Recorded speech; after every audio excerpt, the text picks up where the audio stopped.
క్రిష్ వాళ్ళ అమ్మ కొన్ని టాబ్లెట్స్‌ని అయితే తీసుకొని వస్తూ ఉంటుంది. ఇంతలో అక్కడ ఉన్న వాళ్ళ ఆయన ఏంటే ఆ టాబ్లెట్స్ అని చెప్పేసి అయితే అడుగుతూ ఉంటాడు. ఆ మాటలకి అక్కడ ఉన్న వాళ్ళ ఆవిడ అయితే ఏంటా ఈ టాబ్లెట్స్ పిల్లలు పుట్టకుండా పెద్ద కోడలైతే ఈ టాబ్లెట్స్ వాడుతుందండి అని చెప్పేసి అయితే అంటూ ఉంటుంది. ఆ మాటలు విన్న వాళ్ళ ఆయన అయితే చాలా కోపంతో వాళ్ళ పెద్ద కొడుకుని, కోడల్ని అయితే చూస్తూ ఉంటాడు. ఇంతలో అక్కడ ఉన్న వాళ్ళ పెద్ద కొడుకు అయితే వెళ్ళి ఏంటే ఏం చేస్తున్నావు నువ్వు? పిల్లలు పుట్టకుండా టాబ్లెట్స్ వేసుకుంటున్నావా? అని చెప్పేసి అయితే చెయ్యి పైకి లేపి కొట్టబోతూ ఉంటాడు. అది చూసిన సత్య అయితే బావగారు ఆగండి అని చెప్పేసి అయితే అంటూ ఉంటుంది. ఇంతలో అక్కడ ఉన్న సత్య అయితే ఏ తల్లి పిల్లలు పుట్టకుండా టాబ్లెట్స్ అయితే తన అంతలో తాను వేసుకోదు. తిని వేసుకుంటుందంటే ఏదో పెద్ద కారణమే ఉండి ఉంటుంది. ఆ కారణం ఏంటో ముందు తెలుసుకొని ఆ తర్వాత తనని కొట్టినా ఒక అర్థం ఉంటుంది. ముందు ఆ కారణం ఏంటో తెలుసుకోండి అని చెప్పేసి అయితే అంటూ ఉంటుంది. ఆ మాటలు వినగానే అక్కడ ఉన్న వాళ్ళందరూ అయితే సత్య వైపు చూస్తూ ఉంటారు. ఇంతలో అక్కడ ఉన్న వాళ్ళ అత్తయ్య అయితే ఏంటి నువ్వు చెప్తున్నావా ఆ మాట?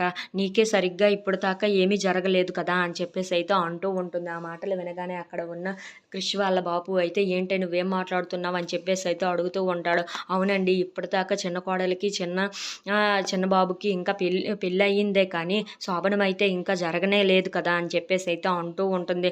వీళ్ళిద్దరూ అసలు భార్యాభర్తలుగానే ఉండటం లేదు ఇంట్లో అని చెప్పేసి అయితే అంటూ ఉంటుంది. ఆ మాటలు వినగానే అక్కడ ఉన్న క్రిష్ వాళ్ళ బాపు అయితే ఏంటి ఏమంటున్నావు నువ్వు అని చెప్పేసి అయితే అంటూ ఉంటాడు. అవునండి వీళ్ళిద్దరూ అసలు భార్యాభర్తలుగానే ఇంట్లో కలిసిమెలిసి ఉండటం లేదు అని అయితే చెప్తూ ఉంటుంది. ఆ మాటలు వినగానే అక్కడ ఉన్న క్రిష్, సత్య వాళ్ళు అయితే ఒక్కసారిగా షాక్ అయిపోయి వాళ్ళ మామయ్య వైపు చూస్తూ ఉండిపోతారు. If you like this video please like, share and subscribe friends.